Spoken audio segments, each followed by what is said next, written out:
Welcome to our ஆன்மீக களஞ்சியம் channel. இன்றைக்கி நம்ம மகான்களுக்கு அருளிய மகாலட்சுமி பற்றி மகா பெரியவா அருளியதை தெரிந்து கொள்ளலாம். காஞ்சியில் காமாட்சி பொன்மலை பொழிந்தது பற்றி மூகர் பஞ்சசதியில் பாடியிருக்கிறார். கண்டிகிருத்திய ஸ்துதி சதகம்.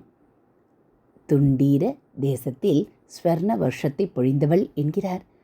துண்டீரம் என்பதே தமிழில் தொண்டை மண்டலம் என்பது. பல்லவர்களின் தலைநகரான காஞ்சியை சுற்றிய சீமைக்கு தொண்டை மண்டலம் என்று பெயர்.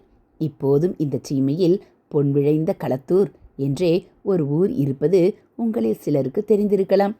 அத்வைத ஸ்தாபகாச்சாரியாரான ஸ்ரீ சங்கருக்காக காலடியில் பொன்மழை பெய்த மகாலட்சுமி காஞ்சிபுரத்தில் விசிட்டாத்வைத ஆச்சாரியாரான ஸ்ரீ வேதாந்த தேசிகனுக்காகவும் பொன்மழை பெய்திருக்கிறாள்.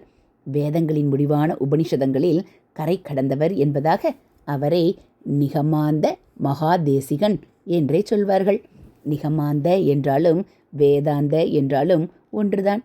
சர்வ தந்திர சுதந்திரர் என்றும் அவருக்கு சிறப்பு உண்டு.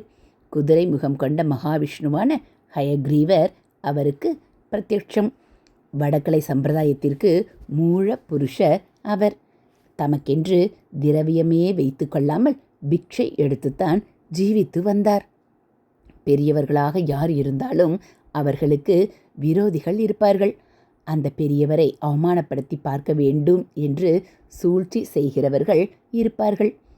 ஸ்ரீ வேதாந்த தேசிகருக்கும் இப்படிப்பட்ட விரோதிகள் இருந்தார்கள். சர்வதந்திர சுதந்திரர் என்றால் வெளி சகாயம் எதுவும் இல்லாமலே தாமே எதையும் சாதிக்கக்கூடியவராக இருக்க வேண்டும்.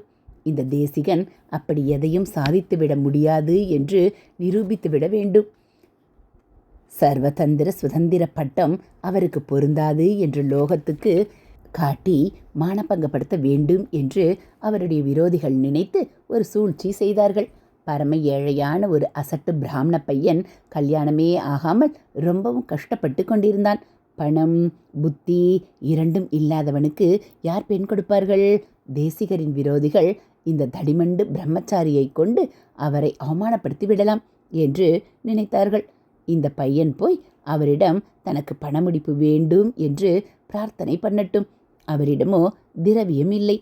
இவனுக்காக அவர் பிறத்தை யாரையும் யாசிக்கக்கூடாது. சர்வதந்திர சுதந்திர என்றால் அவராகவே எப்படியோ இவருக்கு வேண்டிய தனத்தை உண்டாக்கி தந்துவிட வேண்டும். அவரால் இப்படி செய்ய முடியாது. உடனே எப்படி ஐயா பெரிய பட்டத்தை வைத்து கொள்ளலாம் என்று கேட்டு அவருடைய மானத்தை வாங்கிவிட வேண்டும் என்று திட்டம் போட்டார்கள். அந்த பிரகாரமே ஏழை பையனை அவர்கள் ஏவினார்கள். ஸ்ரீ தேசிகனிடம் பிரம்மச்சாரி போய் தன் கல்யாணத்துக்கு பணம் வேண்டும் என்று யாசித்தான். வேதாந்த தேசிகருக்கு இது விரோதிகள் சூழ்ச்சி என்று தெரிந்துவிட்டது. இருந்தாலும் அவர் தன்னை அவமானப்படுத்த வந்தவனிடமும் கருணை கொண்டார். ஸ்ரீஸ்துதி என்கிற உத்தமமான ஸ்தோத்திரத்தால் மகாலட்சுமியை பிரார்த்தித்தார். உடனே பொன்மழை பொழிந்தது. அதை பிரம்மச்சாரிக்கு கொடுத்தார். விரோதிகளால் பெரியவர்களுக்கு கடைசியில் மேலும் பெருமையே உண்டாகும். தேசிகருக்கும் அப்படி பெருமை உண்டாயிற்று. சங்கரர் தேசிகர் இவர்களின் கருணையிலிருந்து வாக்கு மழையாக பொழிந்தது. பொன்னும் மழையாக பொழிந்தது. அத்வைத ஆச்சாரியால் பக்த அனுகிரகமாக லக்ஷ்மியை ஸ்தோத்திரம் செய்தார் என்றால், விசிட்டாத்வைத ஆச்சாரியரோ விரோதிகளின் ஆளாக வந்தவனுக்கும் அனுகிரகத்தோடு அதே லக்ஷ்மியை வேண்டினார். பணம் சம்பாதித்து கொள்வதை விட பணத்தை கொடுக்கிற மனப்பான்மைதான் பெரிய லக்ஷ்மி. இந்த மனோபாவத்தையும் மகாலட்சுமி அனுகிரகம் செய்வாள். ஏழை பிராமண பெண்ணின் பொருட்டு அவளை செல்வத்துக்கு அதிதேவதையாக வைத்து கனகமலை பொழியும்படி வேண்டிக் கொண்ட சங்கரர் இதே ஸ்திதியில் தம் பொருட்டு அவளை பிரார்த்திக்கிற போது அவளை பணத்தின் அதிதேவதையாக மட்டும் நினைக்கவில்லை. மன மாசுகளை எல்லாம் நீக்குகிற ஞானாம்பிகையாக வைத்து பிரார்த்திக்கிறார். சம்பத்கராணி என்கிற ஸ்லோகம்.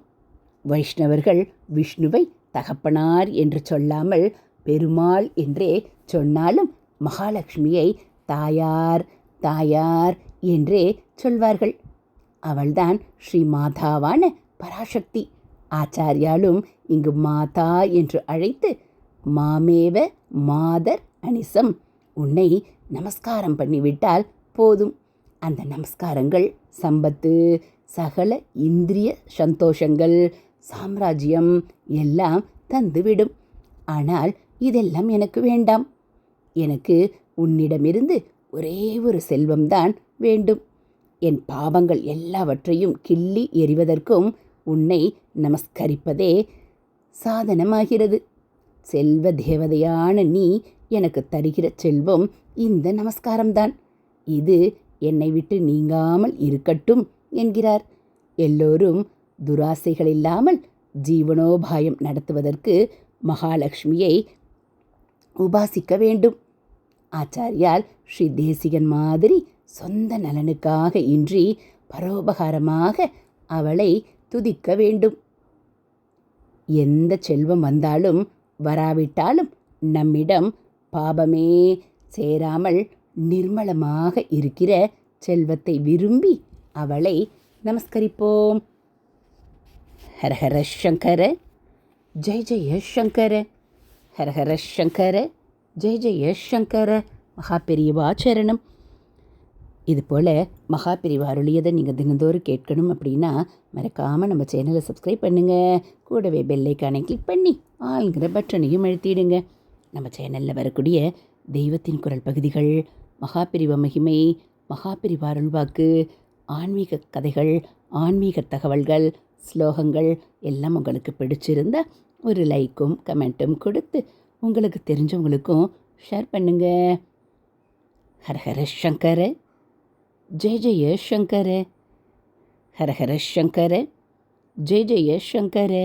காஞ்சி சங்கர, கமகோடி சங்கர, காமாட்சி சங்கர, காமதேனு சங்கர. ஹரஹர சங்கர ஜெய ஜெய சங்கர, ஹரஹர சங்கர ஜெய ஜெய சங்கர. மகாபெரிவா சரணம்.